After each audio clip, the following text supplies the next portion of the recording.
자, 오늘 본문은 시집간 여자의 유산 뭐 이렇게 타이틀이 되어 있는데 슬로보아스의 딸들의 결혼 문제에 대해서 말씀을 합니다. 슬로보아스는 요셉의 아들인 그 문하세의 고손자입니다. 4대 손자, 소대. 이 사람은 아들이 없이 딸만 두었다 그랬습니다. 그래서 민수기 27장에 이미 이 사람들이 나오는데 아버지가 죽은 후에 이 딸들이 모세에게 가서 자기에게 기업을 달라 그 요청해서 기업을 받죠. 근데 여기서 이제 문제가 발생합니다. 이제 세월이 흘러서 이제 여자들이 이제 시집 갈 때가 된 거죠. 그 시집을 가게 되면은 기업을 받은 므낫세 지파로서 기업을 받은 땅이 예, 다른 사람에게 넘어갈 수가 있는 겁니다. 땅이 사라지는 문제가 발생하는 겁니다. 그래서 3절에 보면은 이 므낫세 지파 사람들이 이제 찾아와서 이런 문제가 일어나는데 어떻게 하면 좋냐. 그래서 모세가 기도하니까 하나님께서 므낫세 자손의 말이 옳다 그랬습니다. 그래서 6절에 보면은 모세가 이제 결론을 내리죠. 마음대로 시집을 가라. 시집 갈 수 있다. 그러나 반드시 너희 지파 사람에게 가야 된다. 그러면은 너희 땅이 다른 지파에게 넘어가지 않을 것이다. 그렇게 결론을 내린 겁니다. 그렇게 결론을 내린 겁니다. 예. 이런 가르침을 받은 여인들이 말씀대로 해서 그 11절에 숙부의 아들들의 아내가 되었다 그랬습니다. 그러니까 사촌들하고 결혼한 거죠. 자, 이런 전통이 그 남아 있습니다. 여전히. 그래서 아랍 국가에 있는 기독교인들이 그 소수라 그러지만 그 인구가 많기 때문에 몇백만 명씩은 다 됩니다. 예.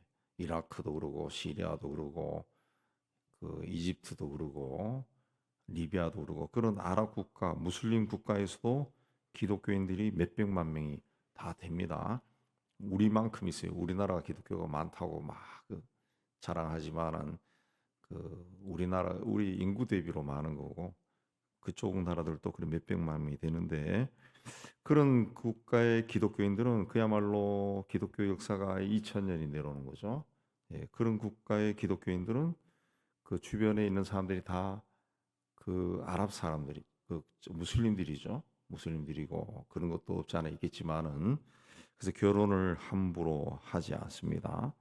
아주 그 신앙 안에서 결혼을 철저하게 신앙 안에서 결혼을 합니다. 신앙 안에서 예. 어렸을 때부터 신앙 교육을 철저하게 시키고 그 신앙 안에서 교육을 하고 그렇게 합니다. 음.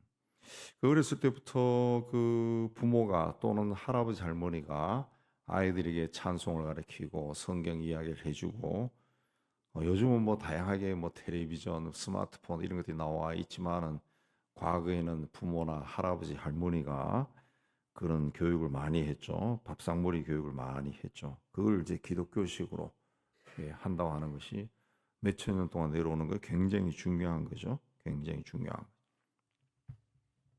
자, 오늘날 그 청년들이 이제 신앙 가진 사람을 만나기 힘들어서 그 뭐 결혼을 하는 그런 경우도 있어요. 불신자하고도 결혼하고. 예. 그렇지만 결과적으로 보면은 그 신앙을 최우선순위로 본 것이 아니라 세상적인 조건들을 보기 때문에 그런 것이 아닌가 그래 봐요.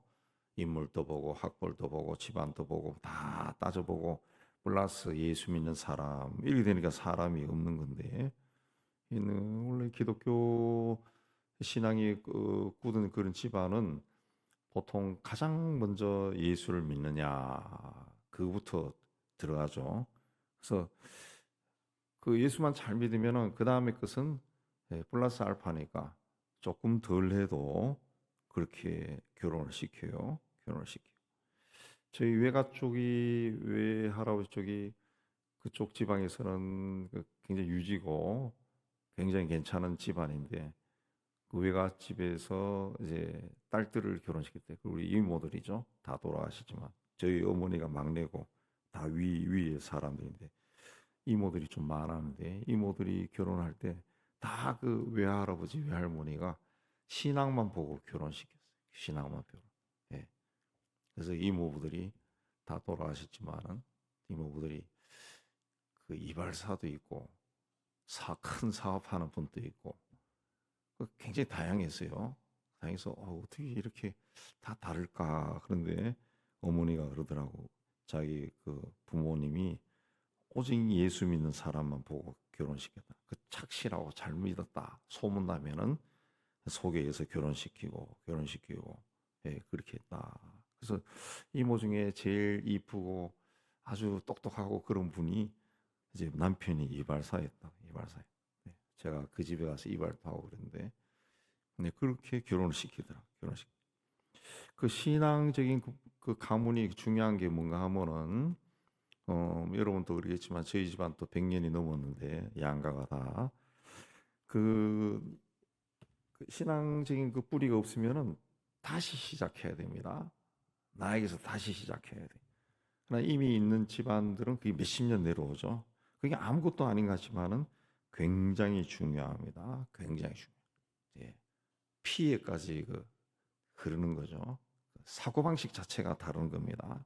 다른 거예요. 예. 그 믿음으로 산다고 하는 거. 그거는 이제 인생 살아가다 보면 좋은 일도 있고 그렇지 않은 일도 얼마나 많아요. 그러나 믿음을 가진 사람들은 어려운 일을 만나면은 두 내외가 함께 무릎 꿇고 기도하고 그렇게 해서 이겨나갑니다. 그리고 다시 일어나고 다시 일어나고 그게 중요한 겁니다. 그 슬로브라 부하스의 딸들의 결혼은 단지 남녀 간의 결혼이 아니라 기업을 이어가는 겁니다. 기업을 이어가는 거. 그래서 그 슬로보아스 딸들은 결혼할 때도 자기들의 그 행복을 위해서나 미래의 희망을 보고 결혼한 것이 아니라 하나님의 기업을 어떻게 유지해 나가느냐. 거기에 포인트가 둔 겁니다. 그러니까 내가 좋아하는 대로 내 멋대로 나의 행복을 위해서 내 마음에 드는 사람을 만나서 한 것이 아니라는 거죠. 예, 하나님의 기업. 우선순위가 하나님께 있다는 거죠. 어떻게 하면 하나님이 주신 이 땅, 하나님이 주신 이 기업, 이것이 우리 세대에 끊어지지 않고 번성할 수 있을까? 예, 이걸 가장 포인트를 둔 거죠. 예. 그러니까 슬로보아스의 딸들은 마음대로 살아서는 안 되는 거죠. 예. 하나님 안에서 결정하고 해야 된다는 거죠. 예. 우리도 마찬가지입니다. 우리도 마음대로 뭐 결혼 문제만이 아니라 인생은 내 것이다 해서 내 마음대로 사는 것이 아니라 하나님의 기업을 우리는 받은 사람이죠. 받은 사람. 그럼 어떻게 하면은 내 삶 속에서 이 하나님의 기업이 왕성하게 일어나는가? 왕성하게 못 일어나도 최소한 내가 유지를 하며 살 수 있는가? 이게 중요한 거죠. 그래서 죄와 타협하지 아니하고 세상에 휘둘리지 아니하고 중심을 지키고 앞을 향해서 쭉 가는 거죠. 자, 우리 인생은 언젠가는 이 세상에서 삶이 다 끝납니다. 그러면 가는 곳이 있습니다. 가는 곳이 있습니다. 그러므로 세상 사는 동안에 내 마음대로 해서는 안 되는 거죠. 우리가 결국 이 땅의 삶이 닿으면 하나님 앞에 가는데, 그러면 하나님 앞에 갔을 때는 이제 하나님이 우리를 지배하고 통솔하고 하나님 마음대로 하고 세상에 있을 때는 내 마음대로 살고 이게 아니죠. 이게 아니죠. 예. 우리가 예수 믿고 예수님을 주님이라고 부른다고 하는 것은 주라고 하는 것이 주인이죠. 주인.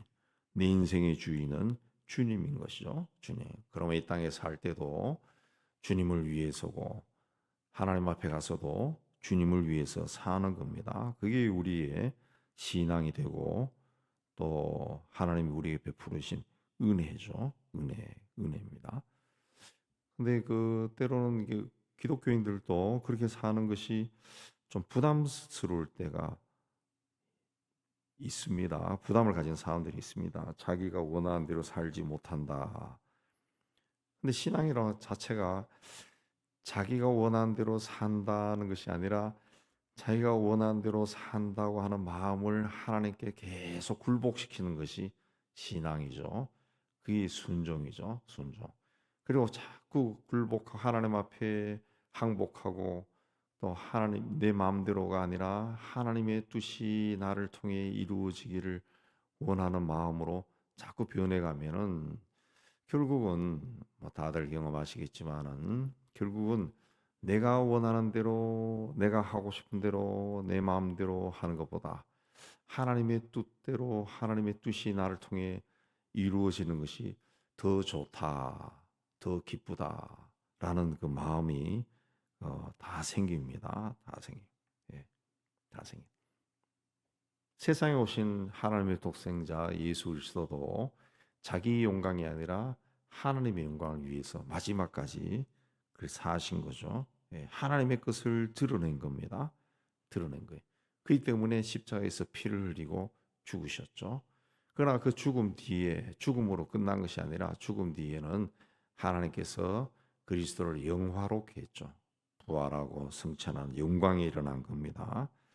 민수기는 40년의 광야길과 그 과정에서 벌어진 수많은 사건들을 우리에게 소개하고 있습니다. 그 결과적으로 광야길이라고 하는 것은 우리 인생입니다. 인생.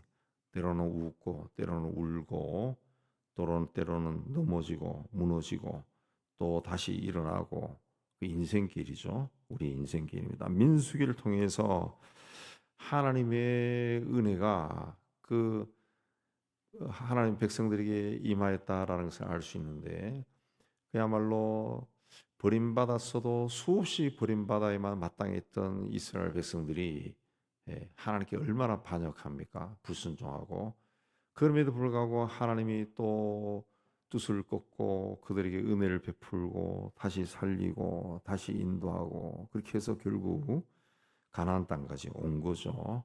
마찬가지로 우리도 끝없이 하나님 앞에 반항합니다. 내가 하고 싶은 거, 내가 원하는 거, 내 마음대로 한 번만 그렇게 살고 싶어요. 막 이런 마음도 막 생기죠.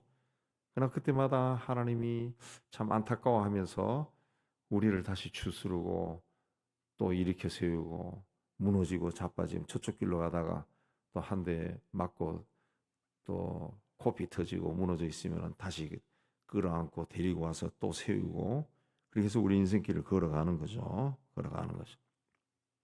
그야말로 구름 기둥 불 기둥으로 우리를 인도하는 겁니다.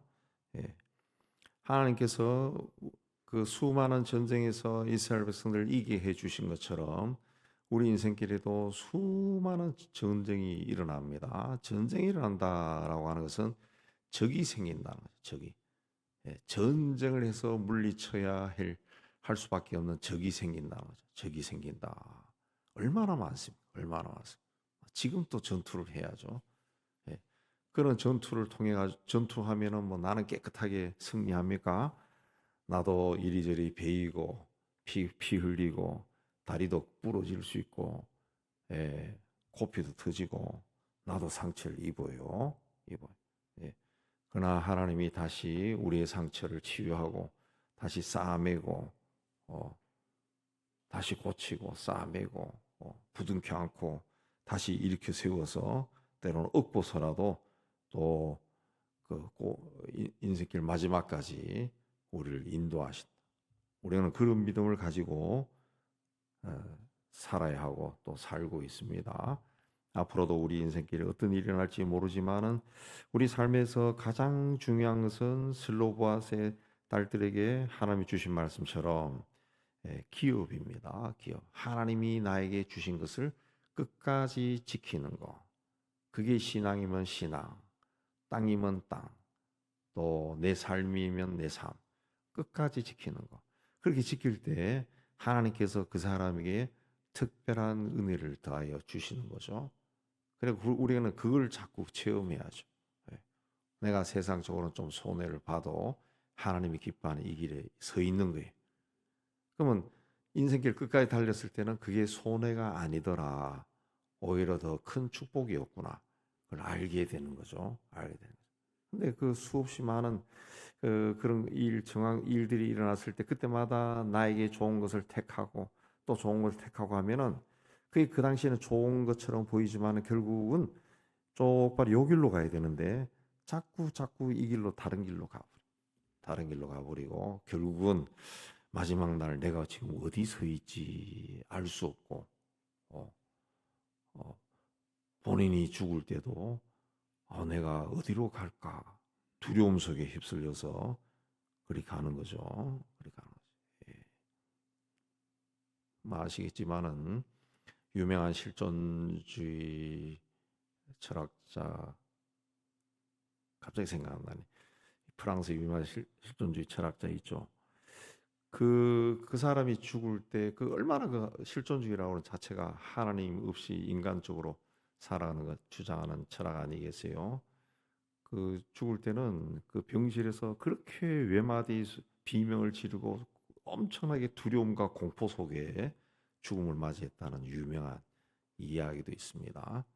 예, 잘못된 길로 가버리는 거죠. 가버리는. 우리 인생은 그리 길지 않습니다. 언제 끝날지 알 수 없습니다.